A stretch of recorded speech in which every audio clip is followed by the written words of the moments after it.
Welcome to Andy's Garage. I'm Andy Phillips. Today you're going to be tagging along with me as we try to diagnose an issue here with this vehicle.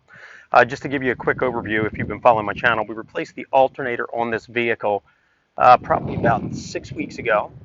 When we replaced it the first time, we got a faulty one from Advance, took it back, got a good one, everything was fine. Well, yesterday driving the vehicle, everything quirked out again, stalled out, indicating the alternator. However, the battery light did not come on. A lot of times that's going to be your indication that your voltage is getting whacked out and your alternator could be the culprit. None of that came on. Everything just started glitching and then the car just stalled out. So what I'm going to be doing in this video, we're going to be testing the battery, the alternator, the cables, and just really going through a process of elimination, diagnosing what went wrong and fixing that. So let's go ahead and get started.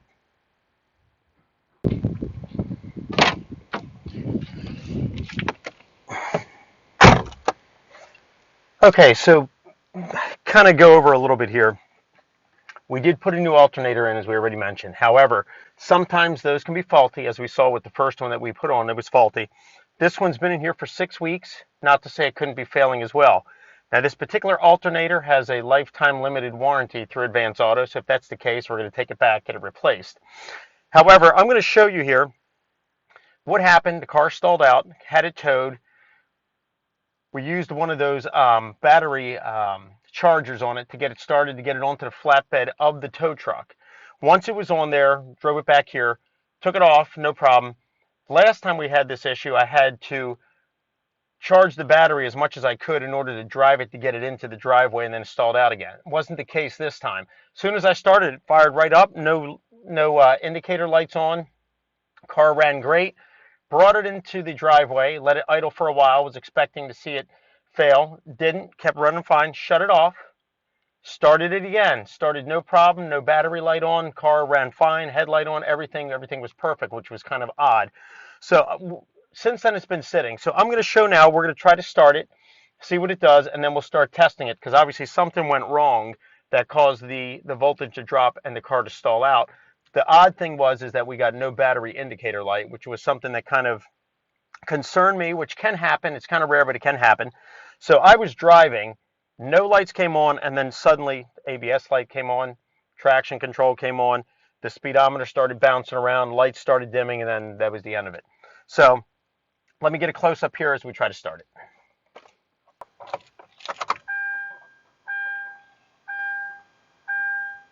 Okay, everything looks good. You notice there it did have a little bit of a hard start, but as you can see here, normally where the battery indicator light would be, nothing. Car's running. Okay. Let's pop the hood and let's do a test on the battery and on the alternator and see what things look like.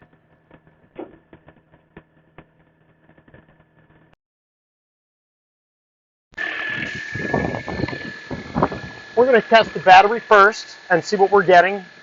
It should be giving out around 14 volts, give or take a little bit, but definitely not 12 or less than that. And then we're also going to be testing the alternator to make sure that that's also giving out a higher voltage as well. So with the engine running, we're going to put one test lead on the positive, one on the ground. And as you can see there on the multimeter, we're getting 14.5. So that's really good. So the alternator is definitely giving it a charge. Next, we're going to test the alternator. We're going to take our positive lead here, and we're going to put it right on the battery cable right here where it connects to the alternator, and then we're going to ground it and see what we're getting on that. So let's put it here. We'll ground it right here.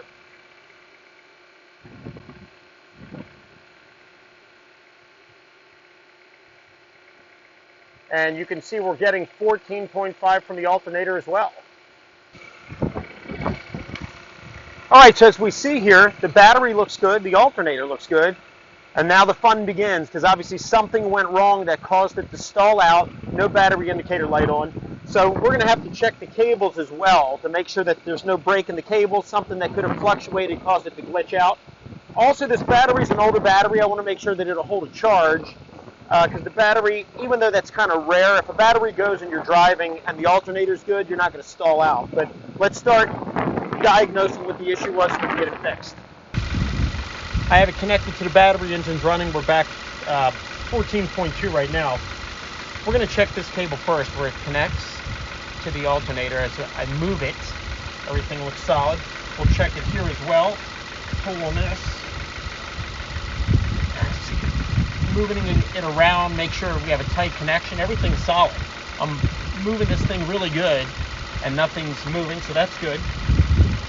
Next, I'm going to check the connection here to the voltage regulator on the alternator. We're going to move this whole harness around. Nothing. So, you're driving, this is bouncing around. Everything is solid, so that's good. It's not that. Okay, so the connections here look good. The connection to the battery looks good.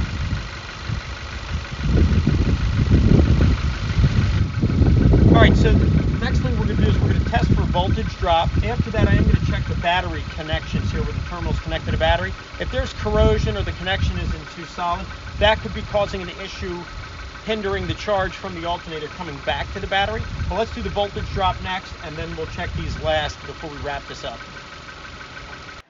So as we just saw, alternator and battery look fine. They're around that 14.5 mark, which is very good.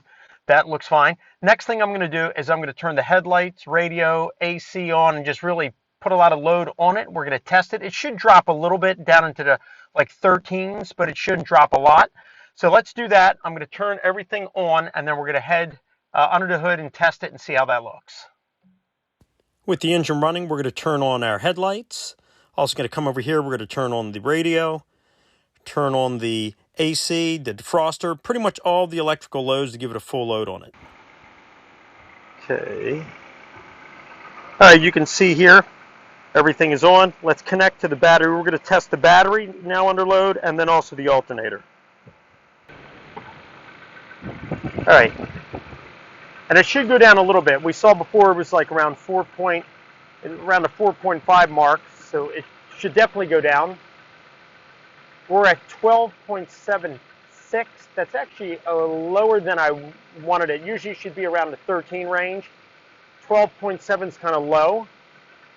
Let's check the alternator and see what that looks like. I'm going to connect to it here. Ground it right here again. Looking at 12, almost 12.9, a little higher than the battery, but that still looks good under load. I do have everything on though, let's keep that in mind.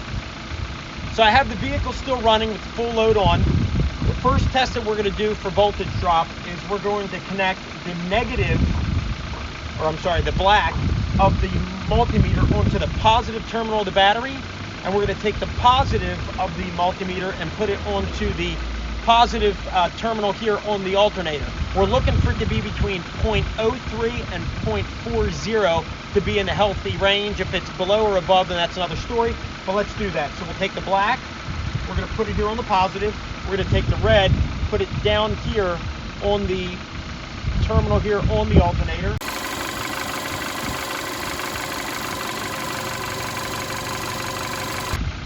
And we are looking at 0.12, so we're good because, as mentioned, we want to be between 0.03 and 0.40. So that's good. So now we're going to do the next voltage drop test now. All right, now for this next one, what we're going to do, we're going to take the red lead of the multimeter, we're going to put it on the negative battery terminal. Then we're going to take the black multimeter and we're going to put it on the housing of the alternator. Want to be still in the same range, 0.03 to 0.40. So we'll put this one here onto the negative, put this here on the housing. You want to get a good connection on the housing. We're at 0.05, so we're good on this one too, because as mentioned, you want to be between 0.03 and 0.40, so we're in range with that one too. So as far as voltage drop testing, to both tests, everything looks good. So now the last thing we're going to do is we're going to check these battery terminal connections, make sure there's no corrosion and everything's secure, because if those are not getting the best connection, we could be hindering the charge getting back to the battery. that could be causing the issue we ran into. Looking here at the battery, you can see there's some corrosion here on this positive cable here where it connects to the terminal. And on the negative one as well, you can see some corrosion coming through. Now, that can be an issue right here on this positive one because that could be hindering the charge from coming in from the alternator, which could have been our issue. If it was the ground one that was failing, the alternator should have kept the car running.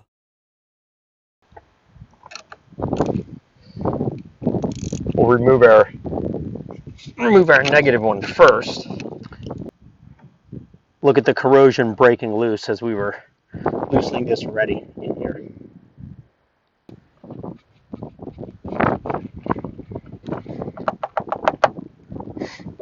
See that? Let's get this one off, see what that looks like.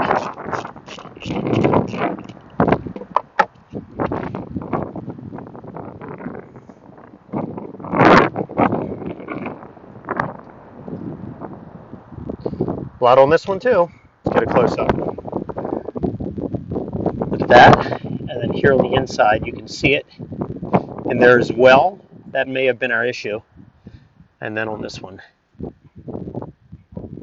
So I'm going to take a wire brush and some battery acid cleaner. We're going to get all that cleaned up. And then we'll be back. I like using this stuff here. This Remove Plus battery cleaner and acid detector by Noco. This is good stuff. I've used it before. If you want to see a video I did more in depth, I'll have a link across the top down in the description. But spray this stuff on here.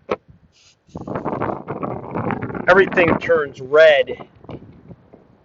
Look at that. That whole thing turned red there for a second. But any kind of acid and junk that it detects will turn red. And then it will eat it away, dissolve it. You can see that one was bad underneath. But we'll soak this stuff in it. Look at that, turning red. And we'll let it sit for a while, let it do its thing, rinse it off, dry everything, and then we'll use the wire brush to scrub any remaining stuff off. Everything is done its job eating away. So the next thing that we're going to do in accordance with the instructions of this cleaner, we're going to rinse it off with some water and then we'll dry it off and then we'll take our wire brush and get it nice and clean before we reattach everything. Look how nice and clean it looks already.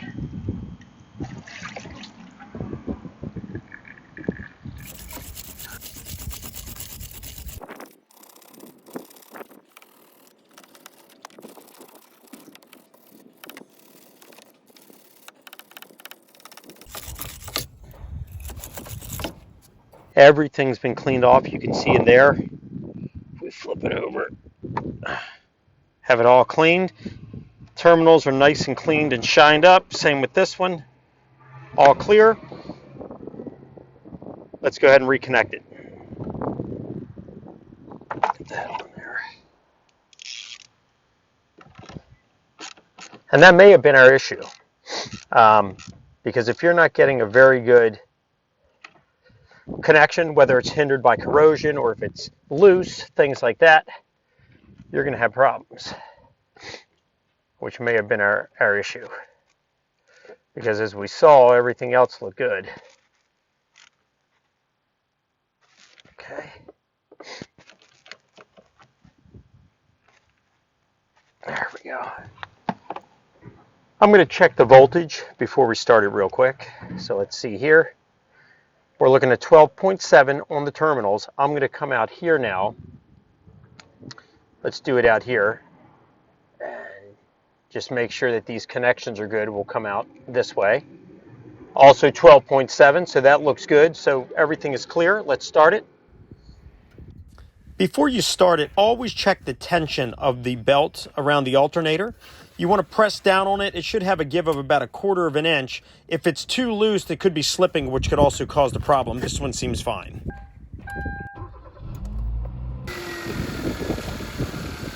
With the vehicle running, I'm going to test the battery one more time. Let's see how it looks. Okay, we're looking over 14 volts, looking good. Let's take it for a test drive.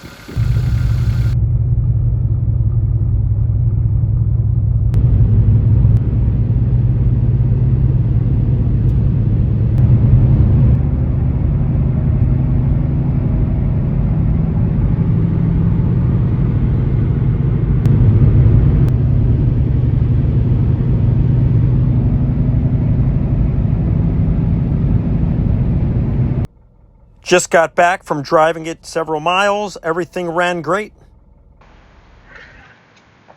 All right, well, that wraps up this video.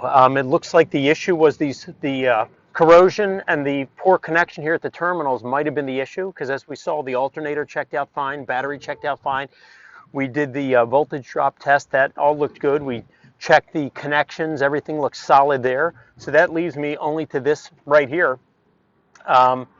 So I think that's it. So going through the process, if you wind up in a situation like this, as we mentioned at the beginning, the battery light did not come on. That's kind of rare. A lot of times that will come on, indicating it could be your alternator. But these are the tests that I would go with if your car stalls out and you're not sure. I would test your battery first, make sure that your battery's good, make sure that it's getting the voltage charge from the alternator. Check the alternator, make sure that's good, everything's working fine. Make sure that there's no loose connections in there as well. The next thing that we did is we also checked for the voltage drop. Then we checked the connections here with these terminals. We saw some corrosion. That's the only thing we saw that was questionable. So hope that this video was informative for you. I hope it helped you out with any issues you're having if your car stalled out. Please send me any questions and comments. I would love to hear from you. And as always, I appreciate all the support. Please like the video, subscribe to the channel. I'll see you next time.